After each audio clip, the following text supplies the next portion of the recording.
is it's such a broad parsha.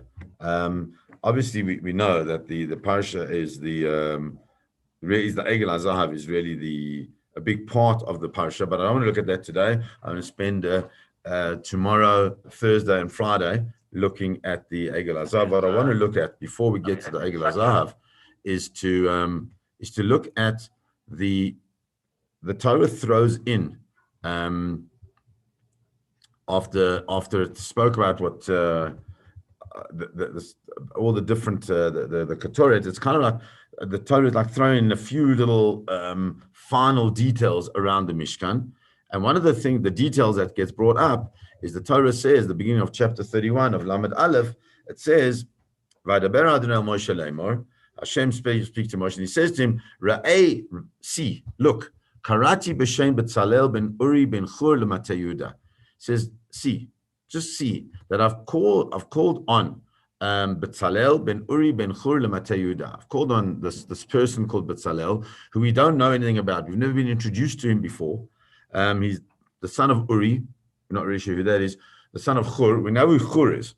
Chur is the guy who we'll read about later on in the Midrashim who gets killed by the Egel HaZahav. L'matei Yehuda, from the tribe of Yehuda. So we've got a very powerful person from a very powerful tribe with very committed grandfather. We'll understand that.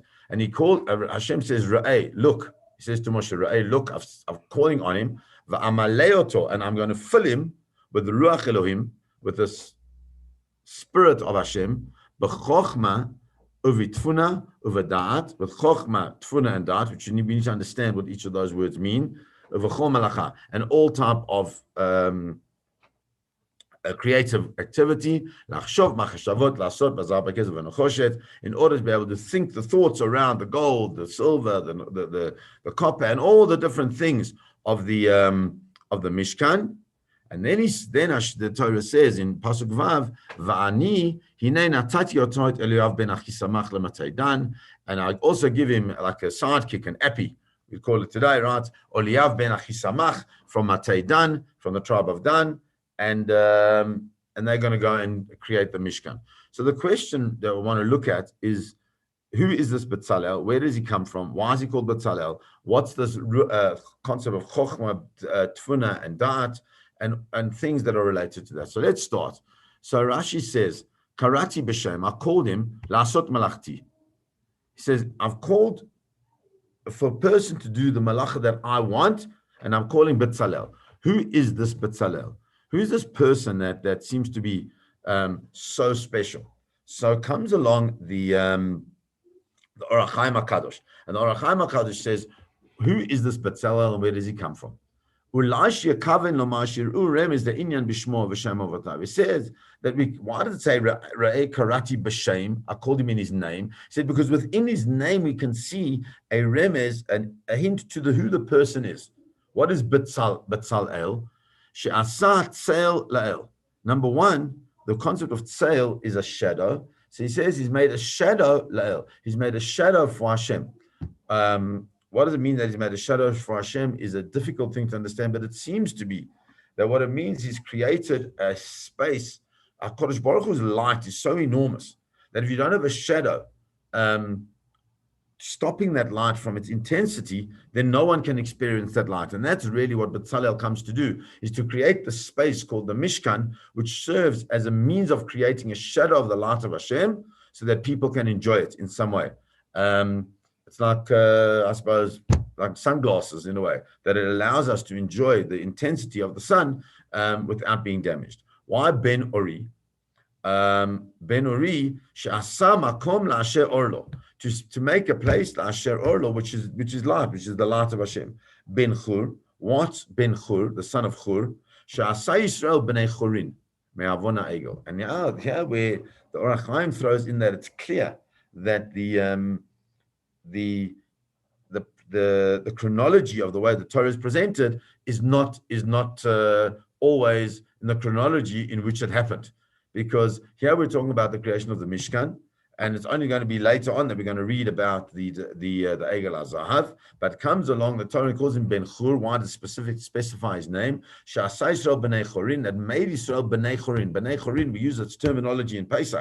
B'nei Chorin means free people. We're free from what? Me'avon ha'egel. We're free from the sin of the Egel, from the impact of the sin of the Egel HaZahav upon it. And because that, in actual fact, says the Midrash, that we call the Mishkan Ha'edut. Edut means a testimony.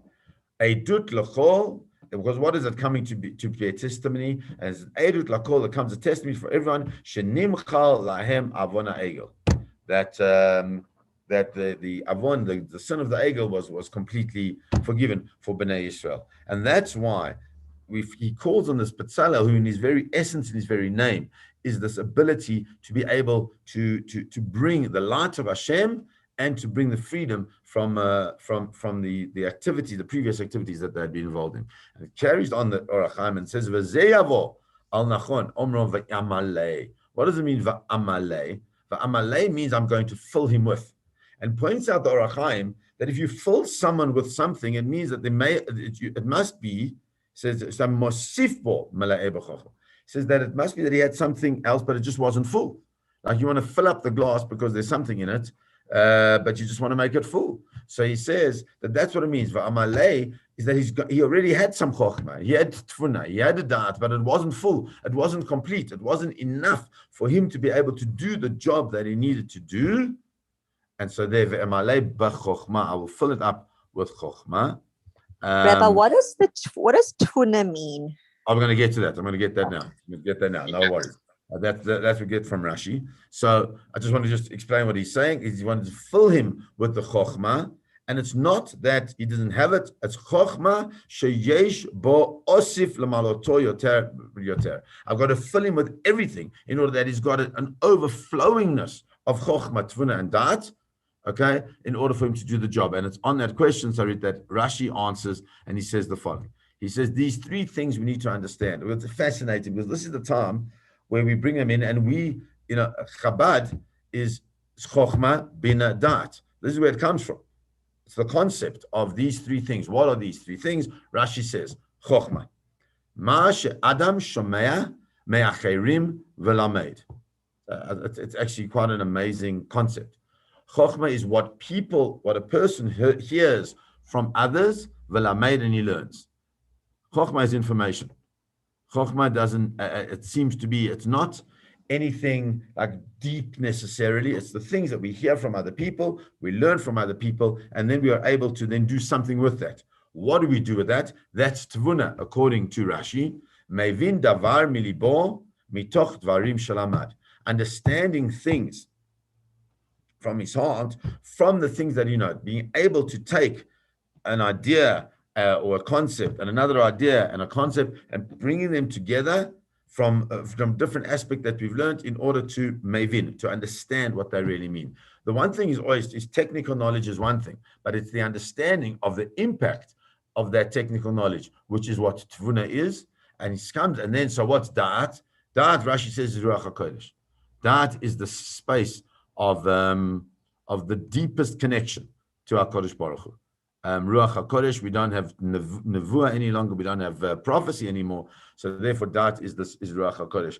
And that is the ability to tap into some type of like meta understanding of what HaKadosh Baruch Hu wants from us.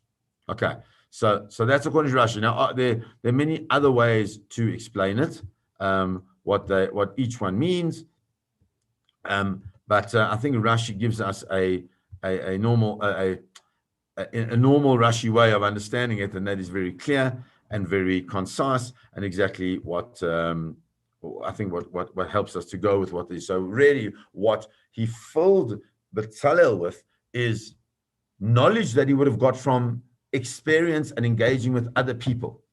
He didn't need to do it any longer because HaKadosh Baruch Hu gave it all to him. He gave him also the ability, the depth of ability to begin to understand how the pieces fit together. It's one thing to know to have the knowledge, but you have to have the understanding. And especially he's going to build the Mishkan, he needs to understand the angles, all these different things that need to be put into place with Tfuna and Das, and also ultimately understand the Ruach HaKodesh behind it. Why is the Ruach HaKodesh so important here? So the Netziv points out that the reason why the Ruach HaKodesh is so important, and the Ruach, all of things are so important, is because here he's about to build this thing. He's about to build this world that is the Mishkan. And it's not like an ordinary building. It's not like just anything that he can build, but rather it's the building that is going to house the Ribono Shel Olam. So yes, he needs the technical knowledge, and yes, he needs to be able to understand one thing from the other.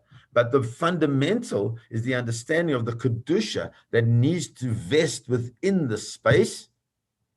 And therefore, in order to have that, you need to have somebody special to be able to do that. And that's why the Netziv says that Karati b'shem uman echad, that Hashem says, like, I'll call on this one specific artisan. Shebo yichlol hakol. He has everything within him. Different people have different expertise, but he's got everything. V'hu yashgiach al kol minei umnius. He'll be able to take total hashgacha on everything. And he says that that's the same way as everything, different things are given in different ways to different people. He says the Torah lo nitna ele yadei Moshe. The Torah was given specifically by Moshe, because Moshe is the only one who could have understood the breadth and the depth of the whole of Torah. And the Kahuna al yadei Aaron, and Aaron is the one who is able to understand what it really means to be the Kohen Gadol, and therefore pass that on to generations after him. Kacha Mishkan lo haya efshar la'asot al yadei shum ba'al malacha. So too, the only person who could have done the Mishkan was Betzalel. Lo mishum shaya techila uman gadol, and he says it's not because initially he was this well-known, incredibly brilliant uman, this tradesman, this artisan. Ela shakadosh baruch hu malei oto ata yedia nitrechet lezeh, but rather because HaKadosh Baruch Hu filled him with the knowledge that he needed. And from there you can see and contemplate the Gedula and the Kedusha of the building of the Mishkan. That HaKadosh Baruch Hu found a person who had the capacity, the potential, over a period of time. He could have learned all the necessary to be able to build a Mishkan. He could have built himself as a person to the point where he would have had the Ruach HaKodesh. He would have had all the knowledge, but HaKadosh Baruch Hu says, I need this now. And because I need this now, I'm going to fill him with everything. And the Netziv points out in other places, that's really what brocha is. Brocha is, we say, I'm going to give you a brocha. We've spoken about this before. I'm going to give you a brocha. I don't give you a brocha that you're going to be something else. Let's say a person is a doctor. You don't say, well, I'm giving my brocha to you, is that you continue in your medical studies and you should be a successful architect. That's bizarre. What we do is you give the brocha in the thing that the person is. So, Betzalel had potential to do that, and he was maybe a little bit involved in these things, but he didn't have the brocha of it. And the brocha is that HaKadosh Baruch Hu fills him with all these ideas to be able to take it forward, to be able to fill the Mishkan with everything that that the Mishkan needs in order to be the space of Kedusha that that HaKadosh Baruch Hu wants, where he can vest his very, very presence. And so, having said that, we now move from that. The Torah is going to move out of the appointment of Betzalel to do the Mishkan, and then immediately speaks about, and as it will say this just for 1 minute, immediately it then speaks about the concept of Shabbos. Why does it speak about the concept of Shabbos? Because we understand that the space and the time of Shabbos is the kind of like the I don't know, for want of a better word, the uber reveal of HaKadosh Baruch Hu's Kedusha in this world. That's how we should be relating to Shabbos. It's an unbelievable revealing of the Kedusha of Hashem in the world in which we live. The Mishkan is also that. We learn that because HaKadosh Baruch Hu had to create a person who would be the one who would reveal all of the smatterings of Kedusha of the Mishkan. Nonetheless, at the end of the day, Shabbos is the thing.